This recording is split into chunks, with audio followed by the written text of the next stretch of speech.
মানবতা বিরোধী অপরাধে অভিযুক্ত শেখ হাসিনার রায়কে কেন্দ্র করে খুলনায় সকাল থেকে কিন্তু আইন শৃঙ্খলা বাহিনীর কঠোর অবস্থানে রয়েছে। সকাল থেকে নগরের বিভিন্ন গুরুত্বপূর্ণ পয়েন্টে পুলিশ, সেনাবাহিনী, যৌথ বাহিনী, নৌবাহিনী, র্যাবের পক্ষ থেকে টহল জোরদার করা হয়েছে। বিভিন্ন স্থানে চেকপোস্ট বসানো হয়েছে। আমরা এই মুহূর্তে রয়েছি নগরের শিববাড়ি মোড় এলাকায়। এখানে কিন্তু আমরা দেখছি যে র্যাবের এবং নৌবাহিনীর পক্ষ থেকে এখানে চেকপোস্ট বসানো হয়েছে এবং এখানে সন্দেহজনক কোনো যানবাহন কিংবা কোনো ব্যক্তি হলে তাদেরকে আসলে জিজ্ঞাসাবাদ করা হচ্ছে, পাশাপাশি তল্লাশি করা হচ্ছে। নগরের শিববাড়ি মোড় ছাড়াও কিন্তু আমরা সকাল থেকে দেখেছি নগরের বিভিন্ন গুরুত্বপূর্ণ পয়েন্টে অবস্থান করছে আইন শৃঙ্খলা বাহিনী। এর পাশাপাশি কিন্তু এখানে আমরা দেখছি যে এনসিপি সহ বিভিন্ন ছাত্র জনতা যারা আসলে জুলাই আন্দোলনের সময় খুলনার রাজপথে ছিল, তারা আসলে অবস্থান করছেন খুলনা শিববাড়ি মোড়ে এবং এখানে রায় হওয়ার পরপরই তারা আসলে প্রতিক্রিয়া জানাবেন এমনটি আসলে বলছেন। আমরা এখানে দেখছি যে নৌবাহিনীর পক্ষ থেকেও কিন্তু শিববাড়ি মোড় এলাকায় সম্পূর্ণ জায়গাটি এখানে টহল জোরদার করা হয়েছে। বিশেষ করে যারা আসলে শহরের প্রবেশ করছে নতুন কোনো গাড়ি নিয়ে, সেগুলো আসলে তল্লাশি করা হচ্ছে। আমরা যদি একটু আলাদা করে তথ্য জানিয়ে থাকি, সকাল থেকে আমরা দেখেছি নগরীর পিটিআই মোড়, রূপসা মোড়, ফেরিঘাট স্ট্যান্ড মোড়, এছাড়া শিববাড়ি মোড়, ময়লাপাতা মোড়, সোনাডাঙ্গা, খালিশপুর, দৌলতপুর সহ বিভিন্ন গুরুত্বপূর্ণ সড়ক এবং গুরুত্বপূর্ণ পয়েন্টে পুলিশ আসলে চেকপোস্ট বসিয়েছে। পাশাপাশি নৌবাহিনীর পক্ষ থেকেও চেকপোস্ট বসানো হয়েছে, র্যাবের পক্ষ থেকেও চেকপোস্ট বসানো হয়েছে। পুলিশের পক্ষ থেকে জানানো হয়েছে এই রায়কে কেন্দ্র করে যাতে খুলনা নগরীতে কোনো গোষ্ঠী বা নিষিদ্ধ ঘোষিত কোনো সংগঠনের কোনো কার্যক্রম পরিচালিত না হতে পারে। এছাড়া যাতে এই শহরের যারা সাধারণ মানুষ আছেন তাদের আসলে জানমালের নিরাপত্তা যাতে কোনোভাবে বিঘ্নিত না হয়, এই জন্য তারা আসলে কঠোর অবস্থানে থাকবেন। এবং একই সঙ্গে তারা আসলে বলছেন যে তারা অতিরিক্ত টহল আসলে দেওয়া হয়েছে, অতিরিক্ত পুলিশ মোতায়েন করা হয়েছে বিভিন্ন স্থানে। বিভিন্ন থানা থেকে খুলনা মহানগরীতে যে 8টি থানা রয়েছে, সেই 8টি থানার নিয়মিত যে টহল, সেই টহলের পাশাপাশি প্রতিটি থানা থেকে কিন্তু অতিরিক্ত 2টি টহল টিম করা হয়েছে। 40টি ইউনিট আসলে খুলনা মেট্রোপলিটন পুলিশের পক্ষ থেকে এখানে টহল দিচ্ছে।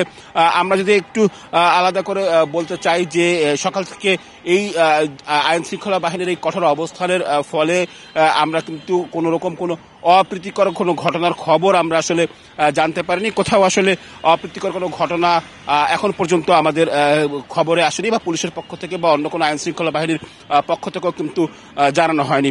যদি একটু জানিয়ে রাখি, খুলনা মহানগরী বাদেও কিন্তু আমরা খুলনার বিভিন্ন যে উপজেলাগুলো রয়েছে, সেসব উপজেলায়ও কিন্তু আসলে আমরা খবর নিয়েছি। সেসব জায়গায় কিন্তু আইন শৃঙ্খলা বাহিনী কঠোর অবস্থানে রয়েছে এবং সেসব জায়গায় কিন্তু আসলে তারা এর পাশাপাশি কিন্তু তারা প্রত্যেকটি স্থানেও কিন্তু আসলে সাধারণ মানুষের জানমালের নিরাপত্তায় কঠোর অবস্থানে রয়েছে।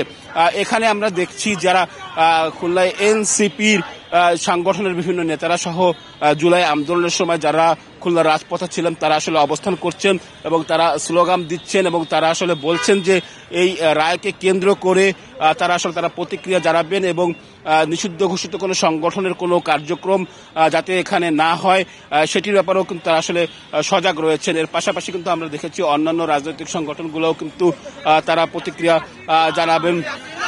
আমরা দেখছি যে রায়ের আগে তারা আসলে মানবতা বিরোধী অপরাধে অভিযুক্ত শেখ হাসিনার বিরুদ্ধে বিভিন্ন ধরনের স্লোগান দিচ্ছেন এবং এই স্লোগান থেকে তারা আসলে শেখ হাসিনার বিচারের দাবি আসলে করছেন। যেটা আসলে বলছিলাম যে একই সঙ্গে আইন শৃঙ্খলা বাহিনীর কঠোর অবস্থান সহ অন্যান্য অবস্থান রয়েছে। আমরা একটু এখানকার একটু জানতে চাবো, এখানকার একজন জাতীয় নাগরিক পার্টির একজন নেতা এবং একই সঙ্গে জুলাই আন্দোলনে খুলনার রাজপথে ছিলেন। একটু জানতে চাই আজকের এই রায়কে কেন্দ্র করে আপনাদের এখানে এই অবস্থান থেকে আসলে আপনারা কি বার্তা দিচ্ছেন? আমরা আপামর ছাত্র জনতাকে বার্তা দিতে চাই যে বাহিরে বসে বিগত ফ্যাসিস্ট আমলে 16 বছরে নিষ্পেষণ করা ফ্যাসিস্ট শেখ হাসিনা এবং তার দোসরেরা পালিয়ে বাহিরে বসে কোরমা পোলাও খাচ্ছে এবং তারা শাটডাউন দিয়ে অরাজকতার সৃষ্টি করছে। আমরা আপামর সাধারণ মানুষকে বলে দিতে চাই, আপনারা নির্বিঘ্নে রাজপথে নামুন, ফ্যাসিস্ট হাসিনার সর্বোচ্চ রায়ের দাবিতে রাজপথে নেমে আসুন এবং আমরা সর্বোচ্চ রায় না হওয়া পর্যন্ত রাজপথে অবস্থান করব। ধন্যবাদ।